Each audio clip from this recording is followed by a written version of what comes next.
ഏതായാലും സാറിനെ മാഡത്തിനെ പോലെ നല്ല 2 ക്ലയൻസിനെ കിട്ടിയതിൽ ഞങ്ങൾക്ക് നല്ല സന്തോഷമുണ്ട്. അത് എനിക്കൊരല്പം മടിയുണ്ടായിരുന്നു. പക്ഷേ നിങ്ങളെപ്പോലെ സ്വയം തൊഴിൽ കണ്ടെത്തുന്നവരെ പ്രോത്സാഹിപ്പിക്കുന്നത് ഞങ്ങളുടെ ഒരു കടമയാണ്. നിങ്ങളെ 1-2 പ്രാവശ്യം നടത്തിച്ചില്ല നരേട്ടന് വല്ലാത്ത വിഷമമുണ്ട്. അയ്യോ പറഞ്ഞില്ലേ, അതൊന്നും സാരമില്ല. ആ പിന്നെ സർ, സാറിന്റെ ഓഫീസിലെ ചില റെഫറൻസ് നമ്പർ കിട്ടിയാ മതി. സാർ റെക്കമെൻഡ് ചെയ്യണ്ട? തീർച്ചയായിട്ടും. നരേട്ടാ, വാക്ക് പറഞ്ഞ വാക്കായിരിക്കണം, ഉഴപ്പരുത്. ഞാൻ ഏറ്റു ആനി. നരേട്ടന് ഞാൻ ഓർമ്മിപ്പിച്ചോളാം. Thank you. ഒരു മിനിറ്റ് വരുമോ?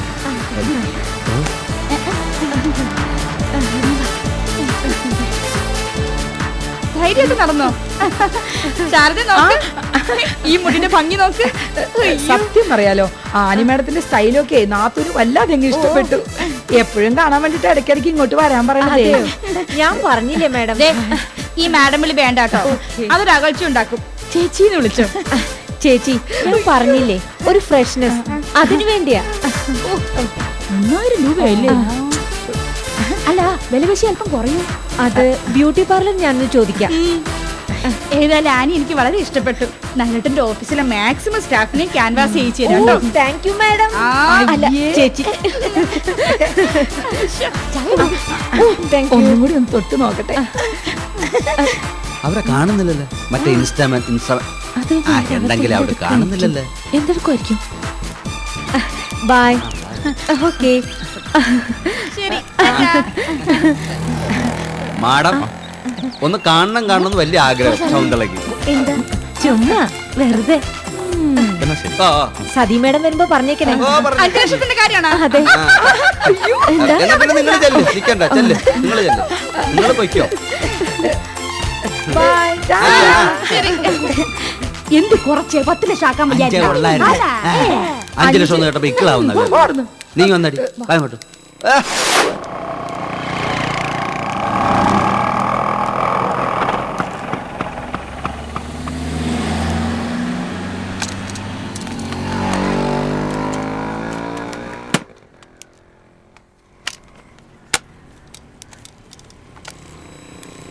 ആനി, ഞാൻ ആനിയുടെ ഓഫീസിലേക്ക് വരികയായിരുന്നു. ഓക്കെ. റെഫറൻസ് നമ്പർ ചോദിച്ചില്ലേ, അതങ്ങ് ഏൽപ്പിക്കാനാ. ഈ സ്കീമിൽ ഞാൻ ചേർന്നെന്ന് പറഞ്ഞു. 1-2 പേർക്ക് താല്പര്യമുണ്ട്. ചേരുമില്ലയോ അതൊന്നും അറിഞ്ഞുകൂടാ. Thank you very much. ഇത് തന്നെ വലിയ ഉപകാരം. വാസ്തവത്തിൽ ഇപ്പൊ ഇൻഷുറൻസ്, ഡെപ്പോസിറ്റ് ഇതൊക്കെ കേൾക്കുമ്പോ ആൾക്കാർ രക്ഷപ്പെടാൻ ശ്രമിക്കുക പതിവ്. പക്ഷേ ഇതിപ്പോ ഒട്ടും പ്രതീക്ഷിക്കാത്ത സഹായം. ഓ, അങ്ങനെയൊന്നുമില്ല. എന്നാൽ ഈ നമ്പറിലൊന്ന് വിളിച്ചു നോക്കൂ. ഇതിലെ സുരേഷ് ഒന്ന് ആലോചിച്ചിട്ട് പറയാമെന്ന് പറഞ്ഞു. ചാൻസ് ഉണ്ട്. നമുക്ക് നിർബന്ധിക്കാൻ പറ്റില്ലല്ലോ, താല്പര്യങ്ങളല്ലേ. ഇത് മൂന്ന് ഞാൻ ഇന്ന് തന്നെ വിളിക്കാം.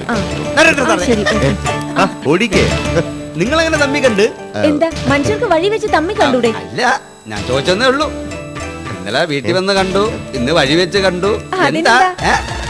നടക്കട്ടെ, ഞാനും അങ്ങോട്ട് നടന്നോളാം. അല്ല, കൂട്ടിട്ട് പോവാം. അയ്യോ, അതൊന്നും വേണ്ട, നിങ്ങളുടെ സംസാരം നടക്കട്ടെ.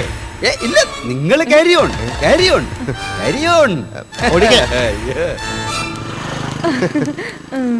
Okay sir, okay.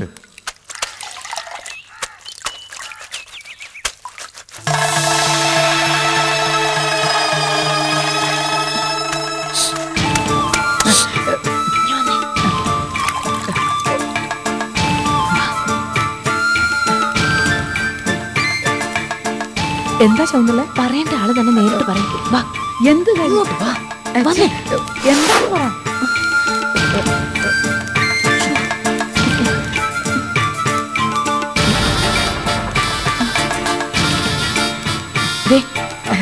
ചേട്ടൻ സംഗതി അങ്ങ് പറഞ്ഞേക്കേ.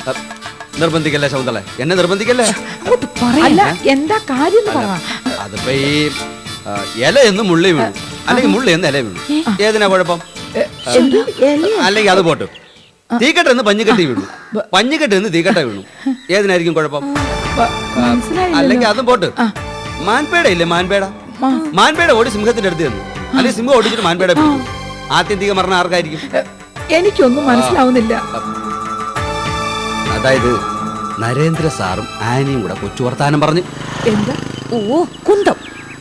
ആ ആനിയെ അല്പം സ്വാതന്ത്ര്യ കൂടുതൽ എടുക്ക. ഓടിക്കച്ചേട്ടൻ കണ്ണിന് മുന്നിൽ കണ്ടതാ. ഭഗവാൻ ഒരാളായിട്ടാണ് എന്നെ ആ സമയത്ത് അവിടെ കൊണ്ടെത്തിച്ചത്. അല്ലെങ്കിൽ എനിക്ക് ആ വഴിക്ക് പോകുന്ന ഒരു ആവശ്യവുമില്ല.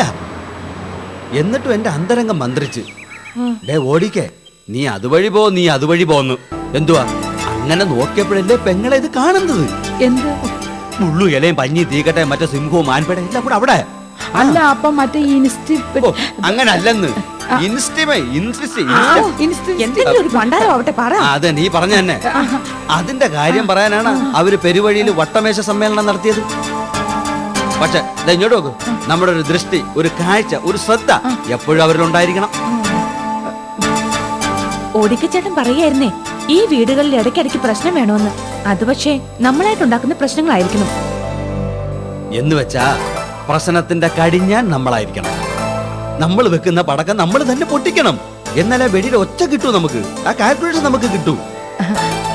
അത് നരേട്ടനെ ആനിയോടും തോമസിനോടും ഒരു സഹതാപം. അവർക്ക് ഓർഡർ പിടിച്ചു കൊടുക്കാന്ന് പറഞ്ഞു, അതിനുവേണ്ടി പോയതായിരിക്കും. ആയിരിക്കും. പക്ഷെ നമ്മുടെ കഞ്ഞി പാറ്റ വീഴാതെ നോക്കേണ്ടുന്ന കടമ നമ്മക്കൊണ്ട്. മൊത്തം ഒരു ശ്രദ്ധ വേണം.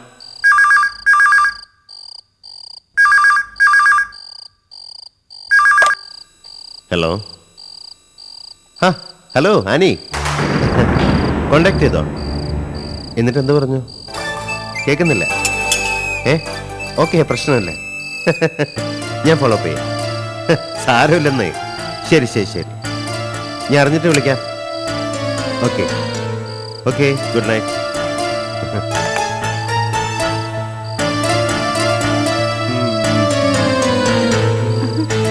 ആനിയാണോ നരേട്ടാ? ആ, ഞാൻ കൊടുത്ത നമ്പറിൽ 1-2 പേരെ വിളിച്ചിരുന്നു.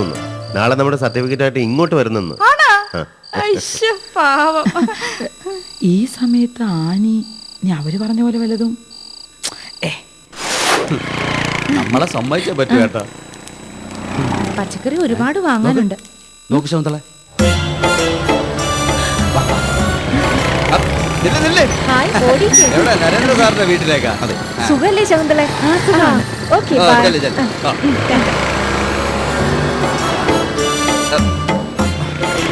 ശകുന്തള, എന്റെ മനസ്സിലൊരു ഏറ്റുമുട്ടൽ നടക്കുകയാണ്. എന്തോ പറ്റി? സ്വന്തം ശക്തികളുടെ ഏറ്റുമുട്ടൽ. നമ്മള് സാധനം വാങ്ങിക്കാൻ കടയിൽ പോണോ അതോ കടയിൽ പോലും മാറ്റി വെച്ചിട്ട് അവരുടെ പുറകിന് പോണോ? അസ്വസ്ഥമാകുന്നല്ലോ ഈശ്വര. അയ്യോ ചേട്ടാ, വെള്ളം വേണോ? അല്ലെങ്കിൽ ഇവിടെ എവിടെയെങ്കിലും ഇരിക്കാം. എന്താ ചേട്ടന് കിടക്കണോ? ആകെ ഒരു അസ്വസ്ഥത. ആ ആനിയും ഭർത്താവും ഇന്നെന്തിന് അങ്ങോട്ട് പോയി? നെഞ്ചിനകത്തൊരു എരിച്ചില്. അന്യന്റെ വീട്ടിലെ രഹസ്യങ്ങൾ അറിയാതിരിക്കുമ്പോൾ പരവേശമല്ലേ? എന്നാ പരവേശം മാറ്റാൻ ചേട്ടാ. കടയിൽ പിന്നെ പോകാം. ഇപ്പോ ലീലാവതി ചേച്ചിയുടെ വീട്ടിൽ എന്തൊക്കെയാ നടക്കാൻ പോകുന്നതെന്ന് അന്വേഷിക്കാം. അപ്പൊ നമ്മള് കടയിൽ പിന്നെ പോയാ മതി അല്ലേ? മതി. ഓ, മാറി. ആ പരവേശം അങ്ങ് മാറി. അതെ, ഈ ആളുകൾ നെഞ്ചുവേദന വരുമ്പോ ഡോക്ടറെ കാണാൻ പോകുന്നത് വെറുതെയാണ്, മണ്ടത്തരമാണ്. അതെ, അടുത്ത വീട്ടിലെ പ്രശ്നങ്ങൾ അറിയാൻ പരിശ്രമിച്ചാ മതി. എല്ലാ വേദനയും മാറി അല്ലേട്ടാ? സത്യം സത്യം. നമുക്ക് അവരുടെ പുറകിന് പോവാം. ലീലാവതിയും ശാരദയും മറിച്ചേടത്തിന്റെ വീട് വരെ ഒന്ന് പോയി. നിങ്ങൾ വന്നിട്ടൊരു ചായ പോലും. അയ്യോ, അതൊന്നും സാരമില്ല. സാധാരണ ഞങ്ങളോട് നല്ല വാക്ക് പറയാൻ പോലും പലർക്കും മടിയാ, പിന്നല്ലേ ചായ. സാറിന്റെ ഫ്രണ്ട്സിന്റെ നമ്പേഴ്സ് ഒന്ന് വാങ്ങി വെച്ചിരുന്നാൽ മതി. ഞങ്ങൾ ഇവിടെ വന്ന് ഓഫീസിൽ ഒന്ന് കളക്ട് ചെയ്തോളാം. എന്നാ ഞങ്ങൾ ഇറങ്ങട്ടെ. ചേച്ചിയോട് അന്വേഷണം പറയണം. എന്നാ ശരി. Okay sir. Bye sir.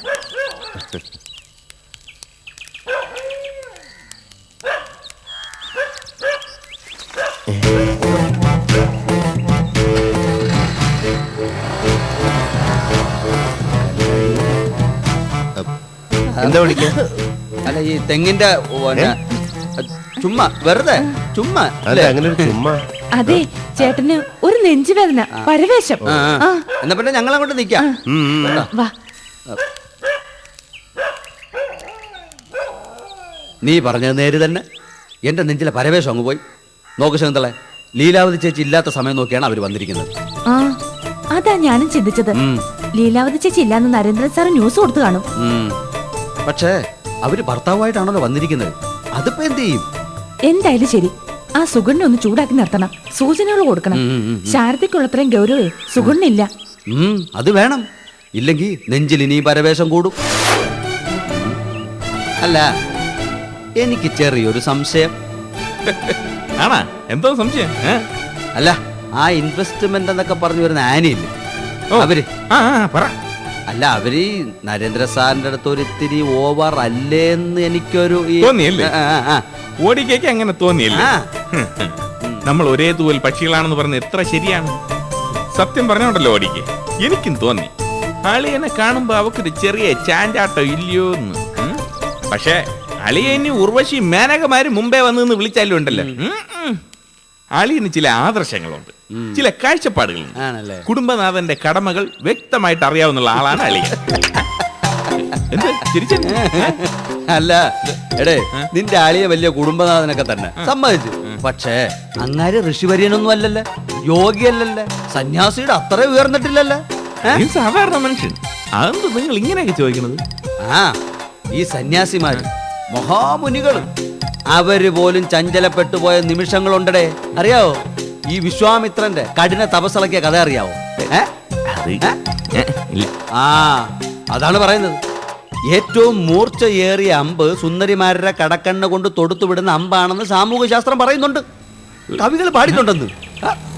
കേൾക്കണോ? ഓ പിന്നെ എന്നാ കേട്ടോ. പാട്.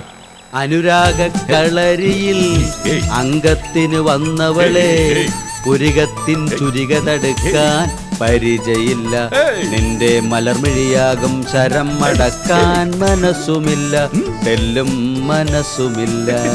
എങ്ങനെ? കൊള്ളാം കേട്ടോ, അടിപൊളി. ഇത് കണ്ണപ്പൻ ഉണ്ണിയില് ഭാസ്കര മാഷ് എഴുതിയതാണ്. ഓ ആ തന്നെ. കൊള്ളാം കൊള്ളാം. പിന്നെ ഇനി വേറെ ഉണ്ട്, കേൾക്കണോ? ഇത് ഗാനം വയലാറാണ്. വയലാർ. നോക്കിക്കോ. നിൻ കൺമുനകൾ തൊടുത്തു വിട്ടൊരു നീലമലരമ്പെവിടെ, എവിടെ എവിടെ എവിടെ ഇതെവിടെ പറ. എവിടെ? എടാ ഈ അമ്പ് ഒന്ന് തറയ്ക്കുന്ന വേറൊരു പാട്ടുണ്ട്. ആ എടുക്കുമ്പോൾ ഒന്ന് തൊടുക്കുമ്പോൾ 10 കൊള്ളുമ്പോൾ 1 കോടി, ഒളിക്കണ്ണിലെ ഓരിതൾ തേന്മലരമ്പുകൾ വന്നു തറയ്ക്കാത്തൊരിടമില്ല, എന്നിൽ വന്നു തറയ്ക്കാത്തൊരിടമില്ല. അത് ശരി. അപ്പൊ അങ്ങനെയുള്ള അമ്പുകളും കൊണ്ടാണ് അവരൊക്കെ നടക്കണതല്ലേ? ഇയാളെ കണ്ണില് ചെങ്കണ്ണ് കൺകുരുവൊക്കെ വരുമെന്ന് ഞാൻ കേട്ടിട്ടുണ്ട്. ആണോ? പക്ഷേ കണ്ണില് അമ്പ് വരുമെന്നുള്ളത് ഞാൻ ദാ ഇപ്പോഴാണ് കേൾക്കണത്. ഓ, ശാസ്ത്രത്തിന്റെ ഓരോ കണ്ടുപിടുത്തങ്ങൾ അല്ലേ? അപ്പൊ ഞാൻ പറഞ്ഞു വന്ന എന്താണെന്ന് വെച്ചാ സുഗുണ, ആ പെണ്ണുമ്പിള ആനി അവരുടെ കൺമുനയിൽ മൂർച്ചയുള്ള ഒരു അമ്പ് ഒളിപ്പിച്ചു വെച്ചിട്ടുണ്ട്. നരേന്ദ്ര സാറിന്റെ നെഞ്ചു നോക്കി അവൾ അത് എഴുതിയിരിക്കും. അയ്യോ, അപ്പൊ അളിയന് മുറിയല്ലേ? ഇയാൾ എന്തോ നടയത്? എടെ പ്രേമം, അനുരാഗം, അതാണ് ആ ശരം, അമ്പ്. അത് തട്ടി മുറിഞ്ഞാൽ സുഖകരമായ ഒരിതുണ്ട്. എന്തോ ഇല്ല, ഞാൻ പറയുന്നില്ല, ചുമ്മാ പറയ്. എടെ അതൊരു അനുഭൂതിയാണ്. സത്യം. അതെ, നമ്മുടെ വിഷയം ഡൈവേർട്ട് ചെയ്യുന്നു. അപ്പൊ ഞാൻ പറയുന്നത്, ആ സ്ത്രീ ആനി അവരുടെ കണ്ണിലും നിനക്കൊരു കണ്ണ് വേണം. കാരണം ഒരു പുരുഷനും വഴിതെറ്റി പോകാൻ നമ്മൾ അനുവദിക്കരുത് സുഗുണ. സുഗുണൻ അറിയാവോ, ശകുന്തള അല്ലാതെ ഒരു പെണ്ണിന്റെ മുഖത്ത് ഞാൻ നോക്കിയിട്ടില്ല. ഞാനും അതുപോലെ തന്നെ.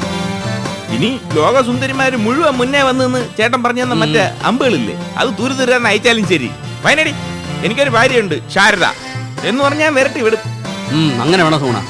പക്ഷെ എല്ലാരും നമ്മളെ പോലെ ഉറച്ച മനസ്സുള്ളവരല്ല. നമ്മള് ജാഗരൂകരായിട്ടിരിക്കണം.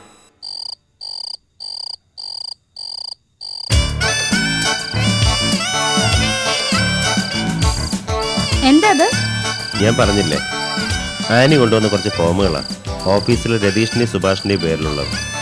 അതങ്ങ് പൂരിപ്പിക്കാമെന്ന് വെച്ചു. ഇതൊക്കെ ഭർത്താക്കന്മാരുടെ രീതി. സ്വന്തം വീട്ടിൽ സ്വന്തം ഭാര്യയ്ക്ക് ഒരു സഹായം ചെയ്തു കൊടുക്കില്ല, അന്യരെ സഹായിക്കാൻ വല്ലാത്ത താല്പര്യം. സഹായിക്കാൻ തോന്നലുണ്ടാവുന്ന തന്നെ വലിയ കാര്യമാണ്. ആനിയുടെ തോമസിന്റെ രീതികൾ അങ്ങനെ. ഓ ആ